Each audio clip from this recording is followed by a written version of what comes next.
오늘 우리에게 주시는 하나님의 귀한 말씀은 사도행전 27장 31절부터 32절까지의 말씀입니다. 제가 가진 성경으로 신약 236면에 있습니다. 사도행전 27장 31절부터 32절까지의 말씀을 다 찾으셨으면 다 같이 합독하시겠습니다. 바울이 백부장과 군인들에게 이르되 이 사람들이 배에 있지 아니하면 너희가 구원을 얻지 못하리라 하니 이에 군인들이 거릿줄을 끊어 베어 버리니라. 자, 우리 한번 따라해 보겠습니다. 끊어 떼어 버리니라. 자, 한 단어 한 단어가 중요하니까 우리 천천히 다시 한번 해볼까요? 끊어 떼어 버리니라. 네. 우리가 계속해서 로마로 가는 알렉산드리아 배에 승선한 그 일행들의 모습들, 또 그 과정들을 살펴보고 있습니다. 갑자기 불어닥친 유라굴로 광풍에 휩쓸려서 해도 달도 별도 보이지 않은 칠흑 같은 어둠 속에서 며칠 동안이나 있었다고 그랬죠. 감사합니다. 이렇게 빨리 잊어버려 주셔서 14일 동안이나 그들은 먹지도 마시지도 못했습니다.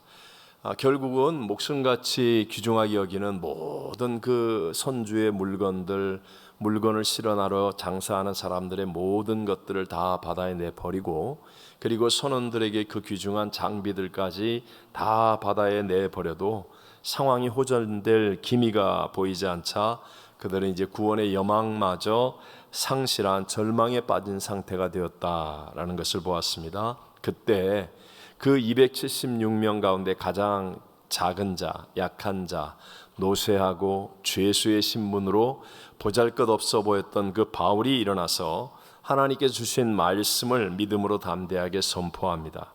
배 안의 사람들이 하나님의 말씀을 들으니까 생각이 하나님을 향하기 시작하고, 그러면서 절망이 점점 희망으로 바뀌게 됩니다. 희망이 생기니까 행동이 나오게 되겠죠. 바닷물의 깊이를 측량했더니 급격히 물의 깊이가 줄어드는 것을 알게 됩니다.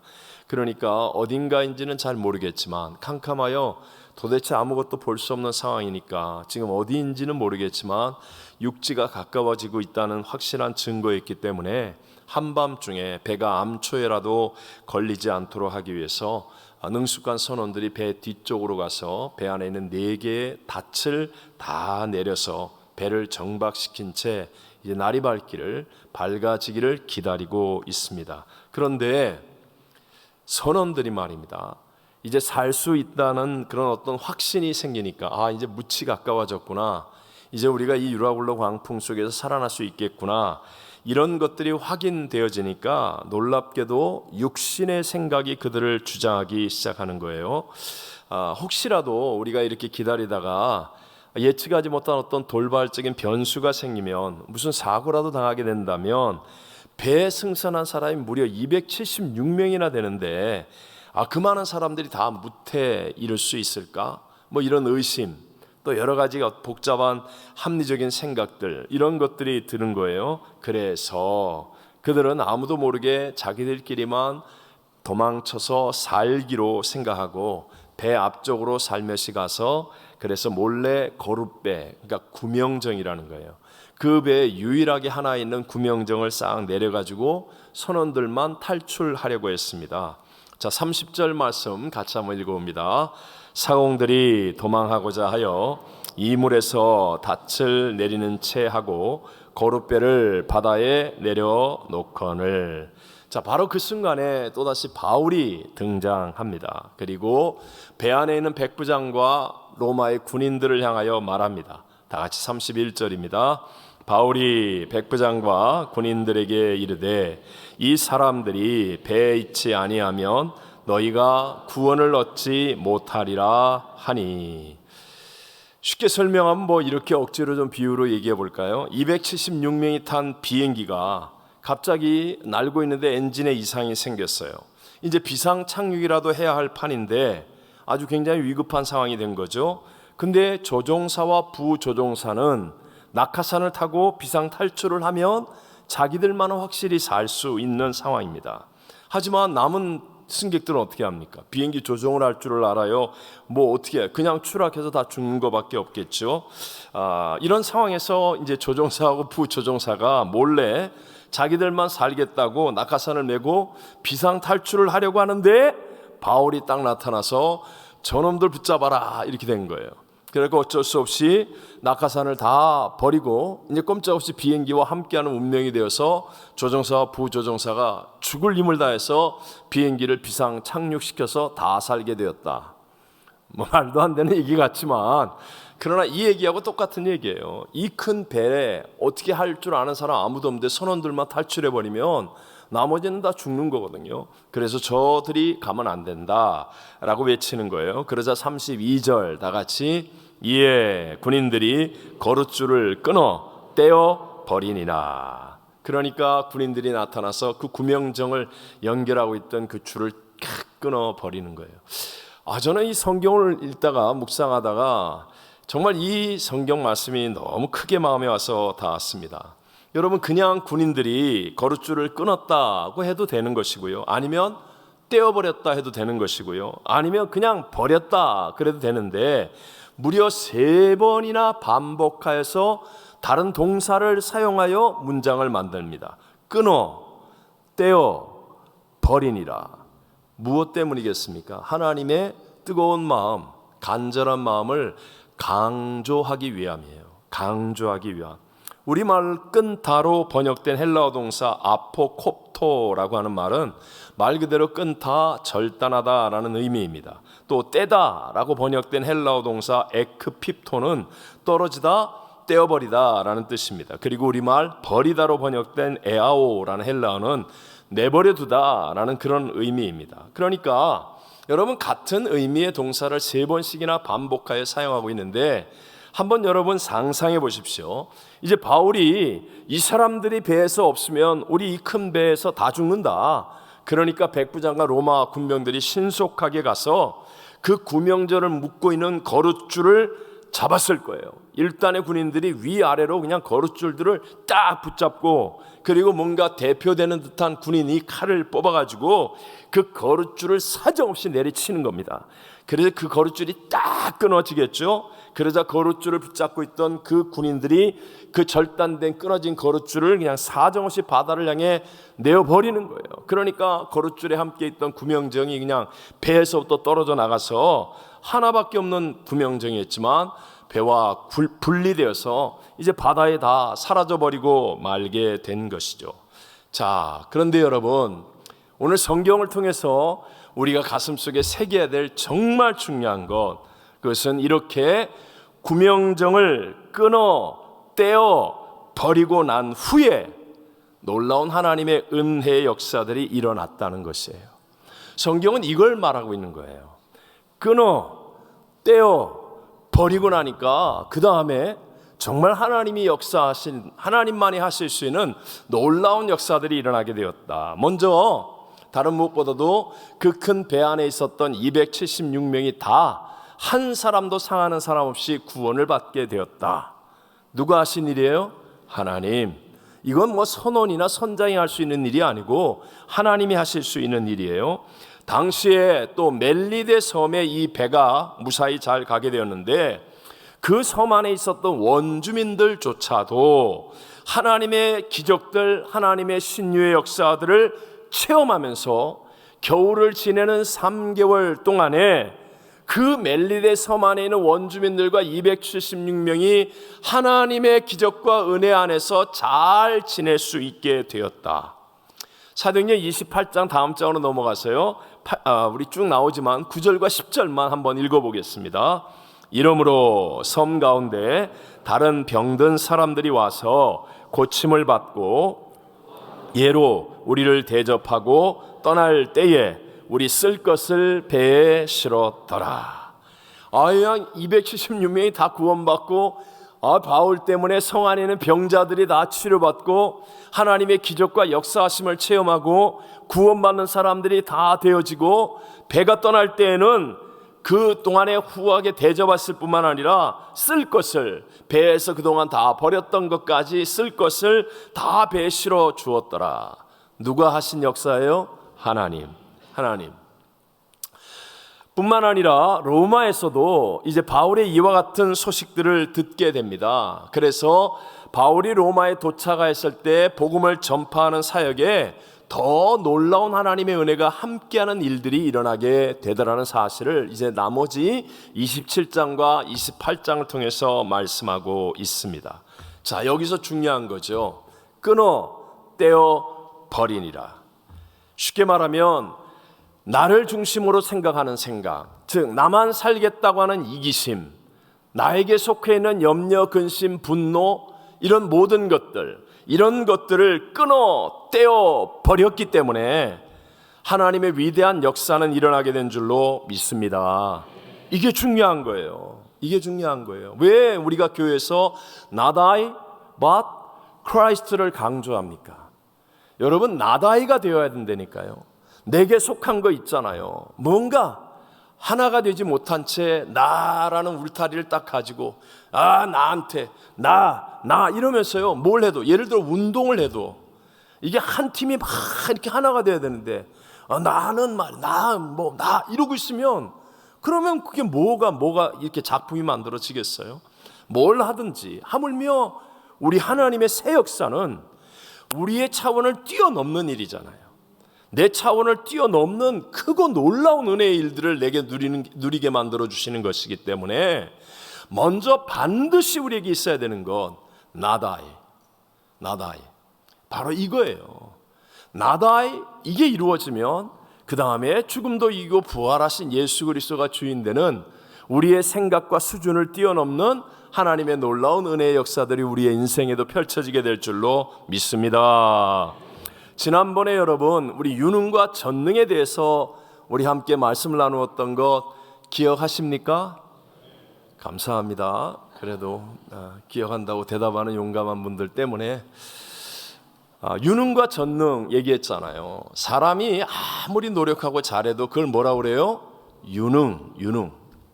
유능한 사업가, 유능한 학자, 유능한 스포츠맨, 유능이라고 얘기하죠. 근데 우리 하나님은 유능한 하나님이에요?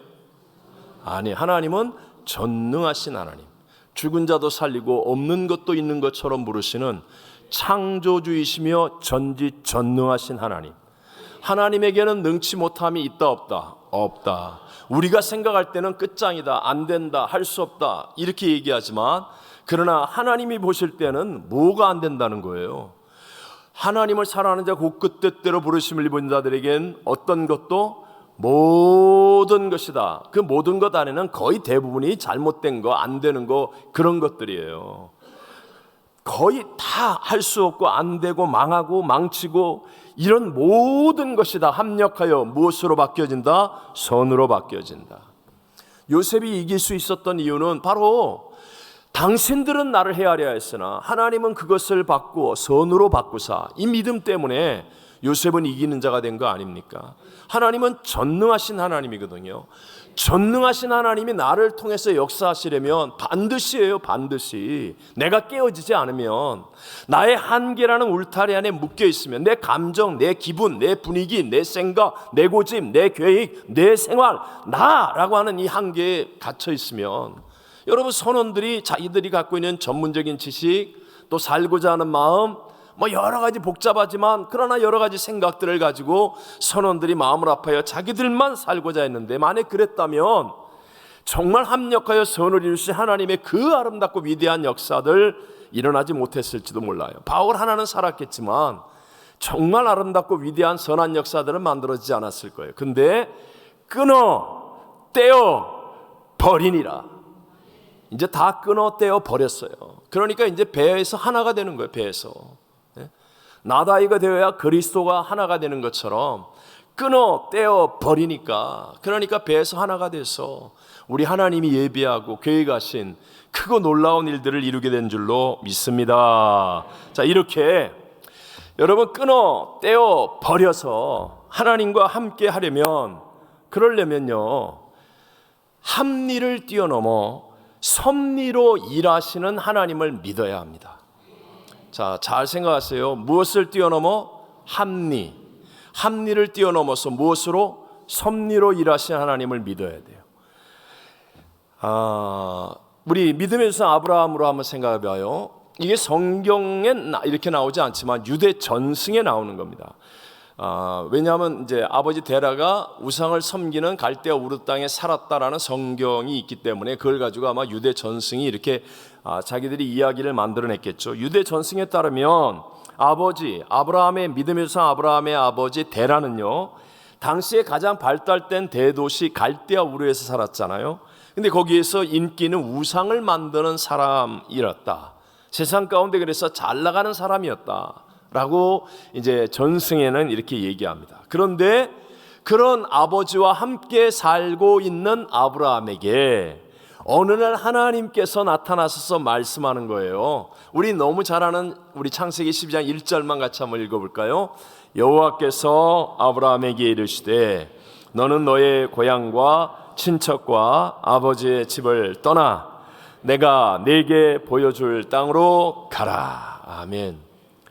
여러분, 사실 지금의 이민도 쉬운 일은 아닙니다. 여러분이 여기 지금 살고 있다가 다른 나라로 또 이민 간다, 그것조차도 우리 결코 쉬운 일이 아닐 터인데, 옛날 4,000년 전의 이민은 무정보, 정보가 하나도 없어요. 무교통, 교통도 하나도 없어요.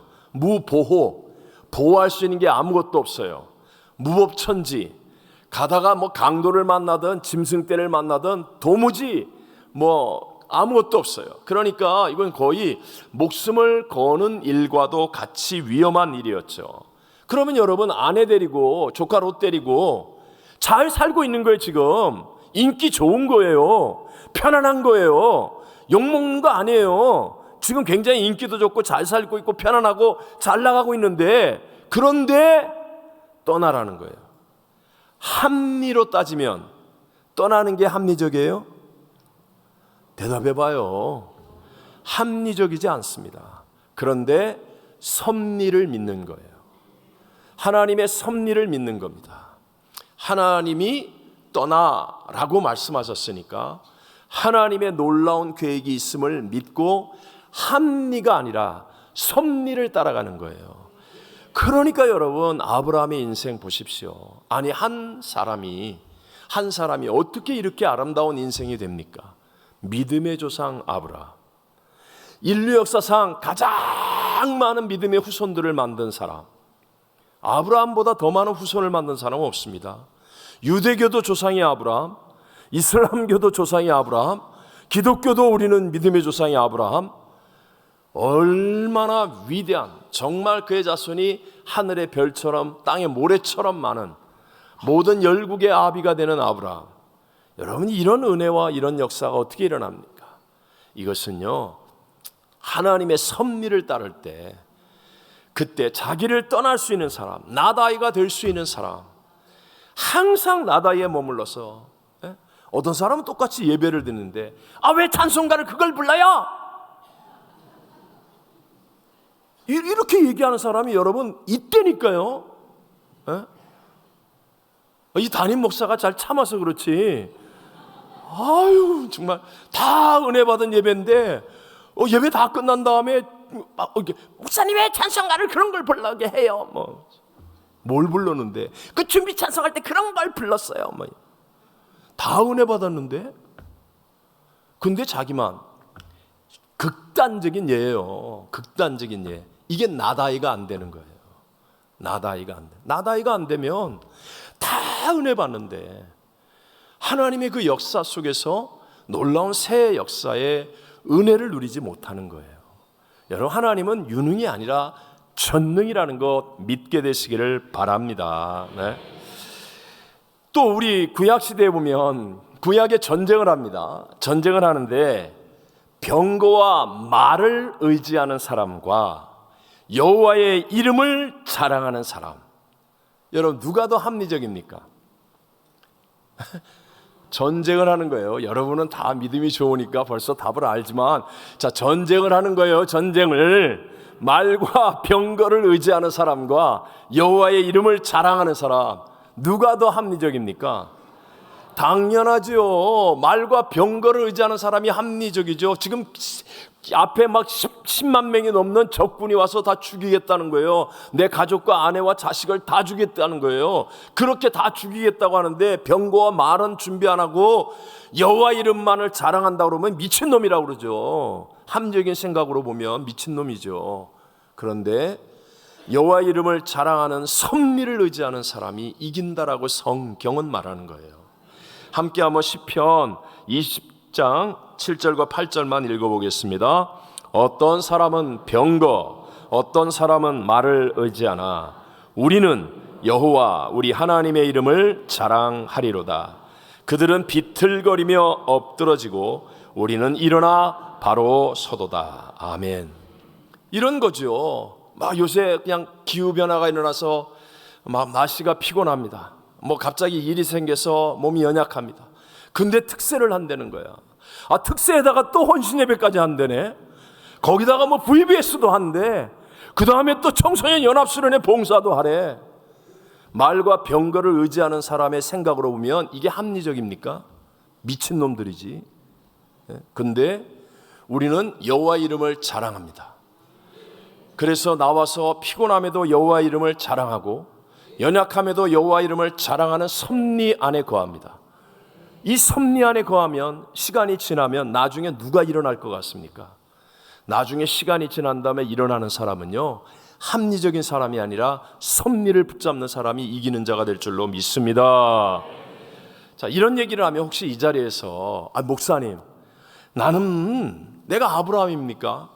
하나님이 나를 아브라함처럼 사랑하시지도 않는데 나를 그렇게 사랑하시지 않는 것 같은데 내게 감히 그런 엄청난 은혜가 임하겠습니까? 내가 정말 합리가 아니라 섭리를 따라가면 아니 나 같은 사람이 그런 엄청난 은혜를 누릴 수 있단 말입니까? 여러분 이런 생각이 들죠? 그게 바로 원수마귀가 던져주는 의심이거든요. 여러분 이기셔야 돼요. 여러분은 오늘 이 저녁에 더군다나 특세도 하고 있고 여러 가지 일도 많은 이 연약하고 피곤한 저녁에 하나님 앞에 나와 예배 드린다는 이 사실만으로도 아브라함처럼 아니 그 이상으로 하나님이 사랑하고 있는 사람인 것을 믿으시기 바랍니다. 여러분 이게 진짜예요. 한 번만 생각해 보세요. 하나님의 입장에서 볼 때 예수님보다 더 귀한 분이 있을까요, 없을까요? 없지요. 예수님보다 귀한 분이 어디 있어요? 근데 오늘 우리는 예수 그리스도의 이름을 부르며 예수 그리스도와 함께하는 예배자로 서 있잖아요. 그러니까 여러분 우리가 아브라함보다 못한 사람이 아니라니까요. 아브라함처럼 우리를 사랑하시고 아니 그 이상으로도 우리를 사랑하신다는 거예요. 여러분이 그 아들 예수 그리스도를 구세주로 믿기 때문에 오늘 이 예배에 나온 것이고 그분을 믿기 때문에 하나님 앞에 헌신하는 예배까지 드릴 수 있는 거 아닙니까? 하나님이 이것을 어떻게 가볍게 여기십니까? 독생자 창조주 예수 그리스도를 나의 구세주로 믿는 그 믿음을 증가하는 이 예배만으로도 여러분 하나님의 은혜는 그 깊이 넓이 크기를 측량할 수 없을 만큼 우리에게 임할 수 있게 될 줄로 믿습니다. 문제는 하나님이 우리를 덜 사랑하는 게 아니에요. 문제는 핵심은 여기에 있는 거예요. 내가 끊고 떼어 버리지 못하는 것들이 있을 때 그것 때문에 측량하지 못할 하나님의 은혜, 날 위해 예비하신 그 어마어마한 하나님의 복이 내 것이 되어 누리지 못한다는 거예요. 하나님이 날 사랑하지 않아서가 아니고 하나님이 나한테 주기를 인색하게 생각해서가 아니라 나는 아브라함보다 못하기 때문에 하나님이 안 줄 거야. 아니에요. 절대로 아니라고요. 그게 아니라 지금도 내가 끊어 버리지 못하는 그 어떤 것들이 있기 때문에 이 정도는 괜찮겠지 뭐. 이것까지 하나님이 이렇게 생각하고 있는 떼어 버리지 못하는 그것 때문에 사실은 하나님이 예비한 그 어마어마한 측량 못할 만큼의 큰 은혜와 복을 나의 것으로 누리지 못한다라는 것입니다. 사실 제가 어제 유치부 이제 VBS 시작하는데 그 헌신하는 분들 또 다음 주에 있을 우리 제5회 청소년 연합수련회 그것을 위해 헌신하기 위한 분들이 어제 저녁에 모여서 기도를 하는데 그 희생과 어떤 수고를 준비하는 분들 그리고 오늘 또 이제 출발한 낮에 출발했던 LM 영어 유년부, 그 VBS를 위한 헌신자들, 그리고 지금 행해지고 있는 영화부 VBS를 섬기는 분들, 이런 분들이 어제 저녁부터 정말 마음속에 막 가득 채워져서 그래서 기도하는데, 근데 오늘 이 끊어 떼어 버리랴 하는 이 말씀이 너무너무 제게 크게 다가왔어요. 여러분, 이 분들이 정말 자기에게 속한 것들, 즉 이기적인 것, 아니면 자기의 분위기, 자기의 형편, 자기 상황, 자기에게 묶여져 있는 많은 것들, 이런 것들을 끊어 떼어 버리는 믿음으로 행하게 될 때, 그때 이 믿음을 통하여 하나님의 은혜는 우리의 다음 세대와 교회와 그분들 위에 넘치게 일어나게 될 줄로 믿습니다. 저는 이게 믿어지는 거예요. 이 확신이 너무너무 감격스럽고 기쁜 거예요. 제가 파라과이에서 사역할 때 말입니다. 1989년 2월 초에 1, 2, 3일 날로 기억해요. 그때 쿠데타가 일어났습니다. 파라과이의 그 전에 대통령이 스트레스네르라는 대통령이었고, 제가 개척한 도시 이름이 스트레스네르였어요. 대통령의 이름을 따서 제2의 도시거든요, 파라과이에서. 근데 이 양반이 35년 동안 독재를 했습니다. 그때 당시에 전 세계에서 김일성 부자 다음으로 독재를 오래 한 사람이었어요. 35년 동안 독재를 하고 있었는데, 뭐 한국식 공산주의처럼 그런 독재는 아니에요. 대통령이 초등학교 졸업식에도 와가지고 졸업장도 나눠주고 뭐 이런 허접한 나라지만, 그러나 가족과 자기들끼리 다 헤쳐먹는 그런 독재예요, 독재. 그러니까 그런 독재였었는데, 2인자가 안드레스 로드리게스라는 국방장관이죠, 당시에. 근데 이 사람과 약간 알력이 일어나면서 35년 동안 독재하면서 2인자가 커지니까 이 사람을 밀어내려고 했다가 이 안드레스 로드리게스가 쿠데타를 일으킨 거예요, 군대를 가지고. 그러고 나서 워낙 나라가 느리고 순하니까 뭐 크게 싸움도 안 일어났지만, 그러나 2월 3일이 제 기억에 금요일인데, 그 전에 며칠 동안 수도였던 아순시온에서는 막 전투기가 날아다니고 탱크가 등장하고, 경찰청사, 해군본부 이런 데서는 막 총격전이 일어나고 하는, 또 그 나라에서는 초유의 일들이 일어나게 된 거죠. 그러니까 뭐 굉장히 놀랄만한 그런 일이 된 거예요. 근데 당시에 아순시온 근처에 있는 그때 당시에 뭐 거의 유일하다시피 할 수 있는 국영 제철 회사가 있습니다. 아세빨이라고 하는 그 나라에서는 가장 큰 어떤 공장, 제철 공장인데, 여기에 음식을 납품하시는 그런 일을 하는 장로님이 계셨어요. 한인교회 장로님. 그분이 저를 굉장히 이렇게, 저와 잠깐 짧은 시간을 보내는데 뭐 하여튼 막 이렇게 은혜의 관계가 되어서 늘 저를 생각하고 그렇게 고마워하고 뭐 그런 관계가 있었어요. 근데 이 장로님에게 전화가 온 거예요. 쿠데타가 일어났다, 전쟁이 일어났다고 그러시다. 맨 처음에 전쟁이 일어났다. 그러니까 목사님은 국경이니까 빨리 국경 넘어서 브라질로 가시라고. 근데 전화기에 전화를 하시는데, 전화기에 진짜 전투기 소리가 들리는 거예요. 그리고 기관총 소리가 들리는 거예요. 이게 그냥 소총 소리가 아니라 거의 기관총 소리가 도도도도도도도 하면서 들리는 거예요. 그래서 큰일 났다는 거예요. 빨리 국경을 넘어가라고. 근데 이분 부인 되시는 분이 조금 오바 체질입니다.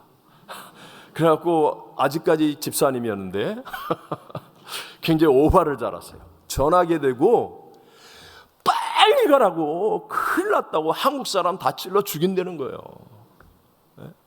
그러니 아무 소리를 안 들었으면 모르겠는데, 정말 전투기 소리 나죠? 텔레비를 트니까 뭔가 일어난 것 같아. 거기다 막 기관총 소리 들리죠? 막 전화까지 해가지고 빨리 가라고 그러지, 뭐 한국 사람 다 칼로 찔러 죽인다는데, 이게 그냥 막 갑자기 막 걱정이 되는 거예요. 거기다가 그때가 저희 큰아들 영국이가 태어난 지 1년도 안 됐을 때예요.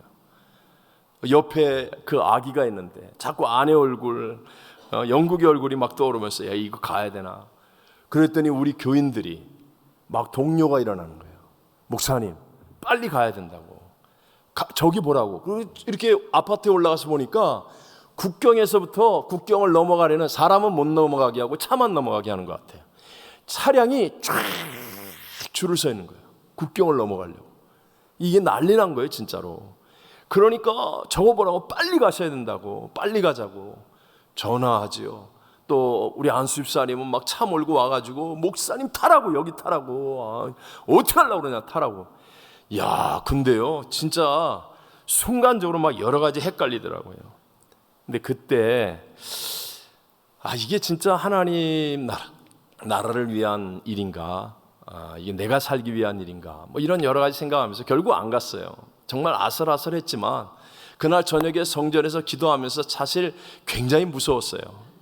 우리 다 지났으니까 하는 얘기지만 진짜 무서웠어요. 내가 죽는 것보다 제 아내와 그 영국이 때문에 막 떨리고 무섭고 두렵고 염려되고, 뭐 그래서 다른 거 할 수 없어서 성전에서 그냥 계속 기도하다가 울다가 뭐 이렇게 하고 이렇게 지냈습니다. 근데 어쨌든 간에 며칠이 지난 다음에 구데타 끝났다, 성공했다, 뭐 그러면서 별일 없이 다 지나갔습니다.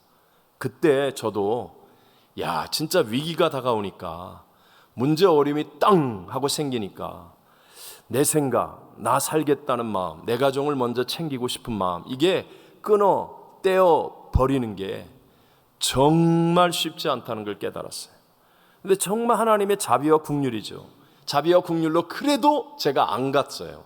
안 가고 성전에서 사실 무서워서, 그래서 성전에서 막 울며불며 기도했는데, 바로 옆이 집이니까 이렇게 기도했는데 그게 또 성도들에게는 굉장한, 역시 우리 목사님은 말이야 순교적인 믿음을 가지고, 나 말 안 했어요. 내가 내가 순교적인 믿음을, 그런 말 안 했어요. 근데 어쨌든 간에 말하고 싶지도 않고, 근데 제가 고백하는 거예요. 진짜예요. 89년도에 그 일이 일어났습니다. 그 사건이 지나고 난 다음부터 교회가 성전을 건축하기 시작했어요. 놀라운 기적들이 일어나는 거예요. 90년도에 헌당 예배 드렸어요. 빚 하나도 없이. 어떻게 이런 일이 일어났을까? 그랬을 때 나는 정말 떼어 버렸던 그 믿음이 하나님 앞에 새 역사를 이루는 축복의 씨앗이 되었다는 것을 확신할 수 있었어요. 여러분에게도 마찬가지입니다. 여러분 한 단계 업그레이드가 일어나고 하나님의 새 역사를 이루기 위해서 반드시 여러분에게, 너 지금처럼 하면 안 돼, 그거 떼어 버려야 해. 너 TV 보는 거, 너 연속극 빠져 있는 거, 너 음란물 보는 거, 너 자꾸 그런 사람 만나는 거, 그 노름하려고 하는 거, 그 몰래 한 잔 마시는 거, 자꾸 쓸데없는 거 좋아하는 거, 너 떼어 버려야 해. 정말입니다. 여러분의 잔머리, 잔술수, 내 고집, 내 생각, 내 방법 떼어 버리면, 그러면요 하나님이 한 단계를 업그레이드하는, 우리의 생각을 뛰어넘는 놀라운 하나님의 은혜의 역사들이 이 바울의 배 안에처럼, 또 아브라함처럼, 또 우리의 인생 가운데도 동일하게 일어나게 될 줄로 믿습니다. 주님께서 왜 여러분 이 교회 공동체, 기관과 교구, 이런 공동체를 주셨겠습니까? 여러분 이걸 통하여 우리 안에는 이기심의 마음을 떼어 버리게 하는 거예요. 여러분 공동체가 없으면, 내가 VBS 가서 봉사할 일이 있어요, 성가대 가서 뭘 할 일이 있어요, 교구원 신예배를 드린다고 내가 이렇게 나오라고 그럴 때 나가야 되고, 내가 그 시간에 드라마를 볼 건데, 내가 그 시간에 편하게 즐길 텐데, 내가 그 시간에 놀고 내 시간 가질 텐데, 왜 이런 일을 하는 거야? 그걸 통해서요 내 안에 남아있는 하나님 중심인 척 하면서 하나님 중심이 아닌 내 안에는 이기심과 내 고집과 내 잘못된 생각과 내 육신에 속한 것들을 하나님이 하나씩 떼어 버리게 하시는 거예요. 왜요?